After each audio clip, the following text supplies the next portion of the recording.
S ವೀಕ್ಷಕರೇ, ಇದೀಗ ಕೊಡಗಿನ ಕಾವಲು ಪಡೆಯ ಕೊಡಗಿನ ಮುಖಂಡರಾದಂತಹ ಕೃಷ್ಣ ಅವರು ಇದೀಗ ನಮ್ಮ ಜೊತೆ ದೂರವಾಣಿ ಸಂಪರ್ಕದಲ್ಲಿದ್ದಾರೆ. ಕೃಷ್ಣ ಅವರೇ ನಮಸ್ಕಾರ. ನಮಸ್ಕಾರ ಸರ್, ಪಿರಿಯಾಪಟ್ಟಣದ ಬೆಟ್ಟದಪುರ ಗ್ರಾಮ ಏನು ನಿಮ್ಮ ಭಾಗಕ್ಕೆ ಬಹಳ ಹತ್ತಿರದಲ್ಲಿ ಇರುವಂತದ್ದಲ್ವಾ?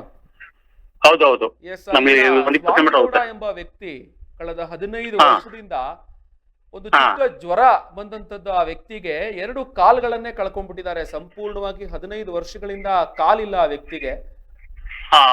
ಅದು ಅಲ್ಲಿನ ಜನಪ್ರತಿನಿಧಿಗಳು ನೋಡಿದ್ರು ನೋಡ್ದಂಗಿದಾರಂತೆ. ಅಲ್ಲಿನ ಪಿರಿಯಾಪಟ್ಟಣದ ಸಚಿವರು ವೆಂಕಟೇಶ್ ಅವರು ಕೂಡ ಯಾವುದೇ ರೀತಿಯ ಸ್ಪಂದನೆಯನ್ನ ಕೊಟ್ಟಿಲ್ವಂತೆ. ಮುಖ್ಯಮಂತ್ರಿಗಳಿಂದ ಯಾವುದೇ ರೀತಿಯ ಒಂದು ಅನುದಾನ ಅವ್ರಿಗೆ ಸಿಕ್ಕಿಲ್ವಂತೆ. ಅವ್ರ ಮನೆ ಬಾಗಿಲುಗಳಿಗೆ ಹೋದ್ರೂ ಕೂಡ ಯಾವುದೇ ರೀತಿಯ ಒಂದು ಸ್ಪಂದನೆ ಸಿಕ್ಕಿಲ್ವಂತೆ ಸರ್. ಇದೀಗ ಮೋಹನ್ ಕುಮಾರ್, ಇದೀಗ ನಿಮ್ಮ ರಾಜ್ಯಾಧ್ಯಕ್ಷರುಗಳು ಹಾಗೂ ಪಿರಿಯಾಪಟ್ಟಣದ ತಾಲೂಕು ಅಧ್ಯಕ್ಷರು ಕೂಡ ಇದೀಗ ದೂರವಾಣಿ ಸಂಪರ್ಕದಲ್ಲಿ ಮಾತಾಡಿದ್ರು. ಅವರ ಮನೆಗೆ ಹೋಗಿ ಸ್ವಾಮಿಗೌಡ ಅವರ ಒಂದು ಪರಿಸ್ಥಿತಿ, ಆರೋಗ್ಯದ ಪರಿಸ್ಥಿತಿಯನ್ನ ಈಗ ಪಿರಿಯಾಪಟ್ಟಣದ ತಹಸೀಲ್ದಾರ್ಗಾಗ್ಬೋದು, DC ಅವ್ರಿಗಾಗ್ಬೋದು, ಮೈಸೂರು DC ಅವ್ರಿಗಾಗಿರ್ಬೋದು, ಅಥವಾ ನಮ್ಮ ಕಾವಲು ಪಡೆಯಿಂದ ವತಿಯಿಂದ ಸಚಿವರನ್ನೇ ನೇರವಾಗಿ ಪ್ರಶ್ನೆ ಮಾಡುವಂತ ಕೆಲಸ, ಅವ್ರಿಗೆ ಈ ವ್ಯಕ್ತಿಗೆ ಸಹಕಾರ ಮಾಡುವಂತ ಕೆಲಸವನ್ನ ನಾವು ಮಾಡುತ್ತೇವೆ ಎಂಬ ಮಾತನ್ನ ಅವ್ರು ಹೇಳಿದ್ದಾರೆ. ದಯವಿಟ್ಟು ಕೊಡಗಿನ ಭಾಗದ ಕೆಲವು ಸಂಘ ಸಂಸ್ಥೆಗಳ ಸಹಕಾರ ಕೂಡ ನಿಮ್ಮ ಸಂಘ ಜೊತೆಗೆ ಅಲ್ಲಿನ ಆರ್ಥಿಕವಾಗಿ ಸಬಲರಾಗಿರುವಂತಹ ವ್ಯಾಪಾರಸ್ಥರಾಗಿರ್ಬೋದು, ಬಿಸ್ನೆಸ್ ಮೆನ್ ಆಗಿರ್ಬೋದು, ಈ ವ್ಯಕ್ತಿಗೆ ಅಟ್ಲೀಸ್ಟ್ ಒಂದು ಜೀವನವನ್ನ ನಡೆಸ್ಕೊಡೋದಕ್ಕೆ ಸಹಕಾರವನ್ನ, ಕಾವಲ್ ಪಡೆಯ ಒಂದು ಸಹಕಾರವನ್ನ ಎದುರು ನೋಡ್ತಾ ಇದ್ದಾರೆ. ಈಗ ನಿಮ್ಮ ಸಂಘಟನೆ ಆಲ್ರೆಡಿ ಅವರಿಗೆ ಸಹಕಾರ ಮಾಡಬೇಕಾದ ಮಾಡೋದ್ರಲ್ಲಿ ಇದೀಗ ಮುಂದಾಗಿದೆ. ನಿಮ್ಮ ಏನಾಗಿರುತ್ತೆ ಸರ್? ಸರ್, ಇದು ನನ್ನ ಗಮನಕ್ಕೆ ಇದುವರೆಗೂ ಬಂದಿಲ್ಲ. ಬಂದಿದ್ರೆ ನಾನು ಯಾವಾಗ ಸ್ಪಂದಿಸ್ತಿದ್ದೆ.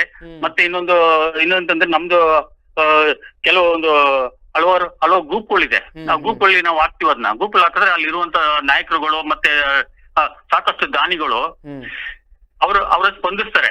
ಯಾಕಂದ್ರೆ ನಾವು ಇದುವರೆಗೂ ಅದೇ ಮಾಡಿರೋದು. ಮತ್ತೆ ನಾವು ಸ್ಪಂದಿಸ್ತೀವಿ. ಮತ್ತೆ ನಮ್ಮ ಈ ಭಾಗದ ಸ್ನೇಹಿತರುಗಳು ಏನಿದ್ದಾರೆ ಅವರೆಲ್ಲ ಸ್ಪಂದಿಸ್ತಾರೆ. ನನ್ನ ಗಮನಕ್ಕೆ ಬಂದಿರಲಿಲ್ಲ, ಈಗ ಬಂದಿದೆ. ಖಂಡಿತವಾಗ್ಲೂ ನಾನು ಇದಕ್ಕೆ ಸಾಕಷ್ಟು ಅವ್ರಿಗೆ ಜೀವನಕ್ಕೆ ಅವ್ರಿಗೆ ಎಷ್ಟು ಮಟ್ಟಿಗೆ ಹೆಲ್ಪ್ ಮಾಡಬಹುದು, ಸಹಾಯ ಮಾಡುವುದು ಅಷ್ಟೊಂದು ಸಹಾಯ ಮಾಡ್ಕೊಡ್ತೀನಿ. ಮತ್ತೆ ಇನ್ನೊಂದು, ಸ್ಥಳೀಯವಾಗಿ ಜನಪ್ರತಿನಿಧಿಗಳು ಏನಿದ್ದಾರೆ ಅಲ್ಲಿ, ಶಾಸಕರಾಗಿರ್ಬೋದು, ಸಚಿವರಾಗಿರ್ಬೋದು,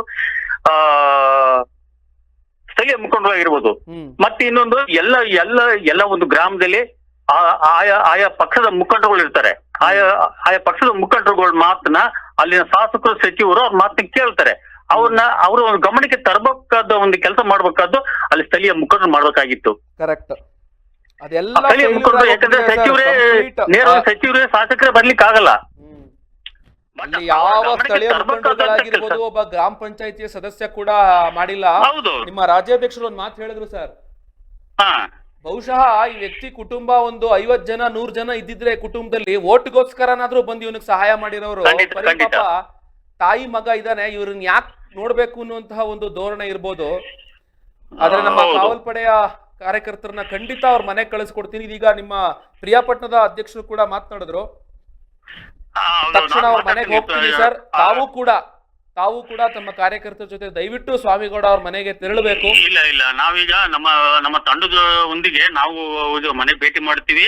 ಮತ್ತೆ ಇನ್ನೊಂದು ಮುಖ್ಯವಾಗಿ ನಾವು ಭೇಟಿ ಮಾಡೋದಕ್ಕಿಂತ ಅವ್ರಿಗೆ ಏನು ಸಹಾಯ ಮಾಡ್ಬೋದು ಅನ್ನೋದು ಚಿಂತನೆ ಮಾಡಿ ಅದ್ರ ಮುಖಾಂತರ ಅವ್ರಿಗೆ ಸಹಾಯ ಮಾಡ್ಲಿಕ್ಕೆ ಸಾಕಷ್ಟು ಸಹಾಯ ಮಾಡ್ತೀವಿ. ಮತ್ತೆ ಅವ್ರಿಗೆ ಬೇರೆ ಏನಾದ್ರು ಚೇರ್ಗಳು, ವೀಲ್ ಚೇರ್ ಬೇಕಿದ್ರೆ ಅಥವಾ ಎಲೆಕ್ಟ್ರಿಕ್ ಚೇರ್ ಬೇಕಿದ್ರೆ ಅದೆಲ್ಲ ಇದೆ. ಅವರ ಒಂದು ಮನವಿ ಏನಿದೆ, ಸಚಿವರಿಗೆ, ಶಾಸಕರಿಗೆ ತಿಳಿಸಿ ಸರ್ಕಾರದಿಂದ ಇವ್ರಿಗೆ ನೆರವು ಕೊಡಿಸೋದ್ರಲ್ಲಿ ಕಾವಲು ಪಡೆ ಯಶಸ್ವಿ ಆದ್ರೆ ನಿಜಕ್ಕೂ ಕೂಡ ನಮ್ಮ ವಾಹಿನಿ ವತಿಯಿಂದ ಅದೊಂದು ದೊಡ್ಡ ಸುದ್ದಿನೇ ಆಗುತ್ತೆ. ನಾವು ಇದನ್ನ ಮನವಿ ಮುಖಾಂತರ ತಿಳಿಸ್ತೀವಿ. ಇದಕ್ಕೆ ಸ್ಪಂದನೆ ಮಾಡದೆ ಹೋದ್ರೆ ಹೋರಾಟ ಮಾಡಿ ಅದು ಕೊಡಿಸ್ತೀವಿ. ಎಸ್ ಸರ್, ಧನ್ಯವಾದ ಸರ್.